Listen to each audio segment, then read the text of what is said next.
Hi guys, welcome back to another video, and today I'm going to give you some interesting facts about rugby which you must know if you like a hardcore rugby supporter like me or have a big passion for this game. Okay, but before we get started on this, I just want to say that if you know someone that's been affected by this coronavirus, my heart goes out to you and your family. I know also like Dani Gerber, the Springbok center and legend, he tested positive yesterday, so now he's in self-isolation in one room in his house, and his family is basically using the rest of the house. So just, if you know someone, man, my heart goes out to you. I just wish that this whole thing can pass. I miss watching live rugby. I miss giving you guys like great content where I do predictions on the beach and all that. But anyway, let's get down to these facts, man. It's real interesting as well. Let's go.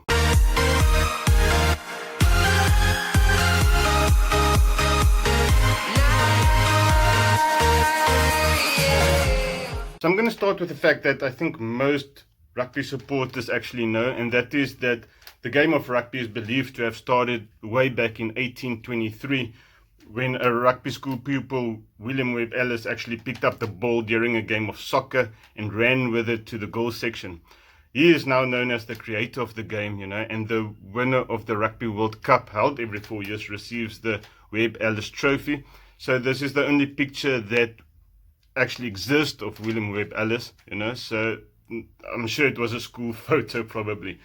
The sport is also called rugby because when he picked up the ball and ran with it, he was in a school called Rugby School. This is a picture of when it happened, and this is a picture of it now. It's a pretty awesome school if you ask me. We don't have schools like that here in South Africa. Next fact is, have you ever wondered why a rugby ball is oval and not round? And this is because it was originally made from pig's bladders. There was a guy by the name of Richard Linden. Okay, so what he used to do is he used to use pig bladders as a rugby ball, blow them up, and then put a leather stitching around it. It came out looking like this. His wife also helped him blow up most of these rugby balls or pig's bladders, and she eventually got very sick and from blowing up this diseased bladders, and she actually died of it as well. Basketball was created by a rugby coach who wanted some form of indoor sporting activity to keep his players conditioned when it was off season. Then rugby was actually introduced to the Springboks by the British troops who were stationed in Cape Town way back in the 1800s. The next one is very interesting. Did you know that when the game started, a try didn't give you any points? You could only score points for kicking goals, So what actually happened is that a try, if you scored a try, it will actually just give you the opportunity to try and kick a goal. So when was the first time a national anthem was sung at a rugby game? Okay, so here's what happened. Way back, New Zealand played against Wales in Cardiff, okay? And New Zealand did the haka before the game like they usually do. So obviously it's like a traditional war dance that they use to intimidate the opposition.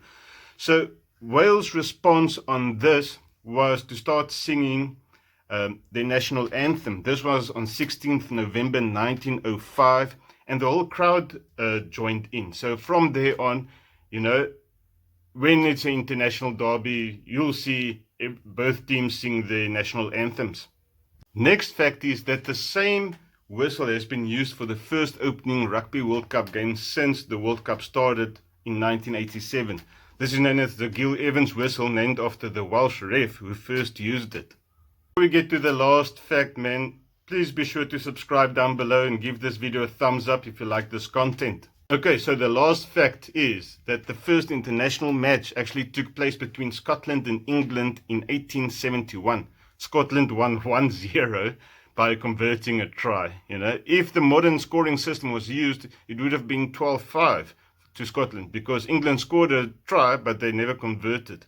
So the game happened 18 months before the first international soccer game, which was also England against Scotland. So soccer supporters who always carries on that the sport is so good, you can just blow me. That's it for the facts, man. If you're still watching, I appreciate you watching to the end of this video. Like I said, give it a thumbs up and I'll talk to you soon. Cheers.